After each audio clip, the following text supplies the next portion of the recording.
প্রিয়াঙ্কাজ design hub আবার একটা challenging work নিয়ে চলে এসেছি আমি প্রিয়াঙ্কা। আচ্ছা, কি চ্যালেঞ্জ সেটাই ভাবছো?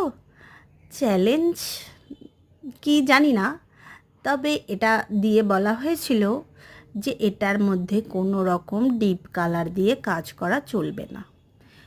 তো একটা লাইট কালারের পাঞ্জাবি, তাতে ডিপ কালার দিয়ে কাজ করা চলবে না, তাহলেই একটু চ্যালেঞ্জিং হলো না? তো কী দিয়ে করা যায়? স্বাভাবিক সাদাই মাথায় আসবে। তো সাদা দিয়ে করলে কি লাইট কালারে এতটা ফুটবে? তো সেটা ভাবতেই ভাবলাম কাজটা খুব চ্যালেঞ্জিং হতে চলেছে।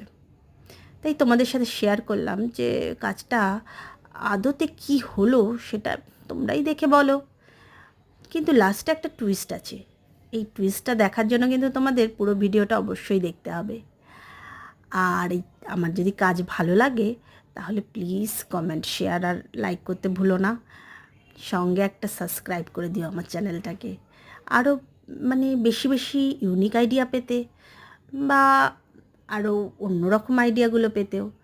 দেখো, এই যে আলপনাটা, এটা কিন্তু আমি একেবারেই নিজের একদম মানে নিজে ভাবনা চিন্তা করে যেটাই বার করেছি, তাতে অনেক ভুল ত্রুটি তো হয়ই। নতুন নতুন কিছু কাজ করতে গেলে কিছু ভুল ত্রুটি হয়।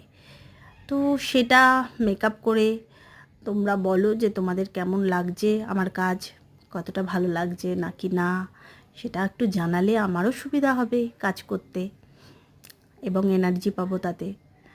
যাই হোক, এই কাজটা করতে দিয়ে যখন বলা হয়েছিল মানে লাইট কালার দিয়ে করতে হবে, তখনই ভেবেছিলাম এটা একটা চ্যালেঞ্জিং ওয়ার্ক হতে চলেছে। যাই হোক, এটা করে আমি দেখলাম যে না, এটার মধ্যে একটু কিছু টুইস্ট তো করতেই হয়।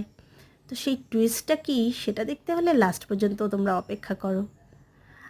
আর এরম কাজের ভিডিও যদি আরও পেতে চাও তাহলে তোমরা কিন্তু অবশ্যই আমার চ্যানেলটাকে প্রিয়াঙ্কাস ডিজাইন হাবকে সাবস্ক্রাইব করো, ফলো করো। আচ্ছা, এই কাজটা আসলে মানে আমার বাবার বয়সী একজনের জন্য করা হচ্ছে, তো তার জন্যই এটার মধ্যে লাইট ওয়ার্ক। এবং দেখো, হাতায়ও আমি একদম লাইট মানে একদম হালকা কলকাই রেখেছি, বেশি কিছু মানে বেশি ভারী করিনি ব্যাপারটা। তো এরকম একটা লাইট ওয়ার্কের পাঞ্জাবি পুজোর সময় হলে বেশ মন্দ হয় না বলো? অষ্টমীটা কিন্তু জমে যায়। Thank you, tata.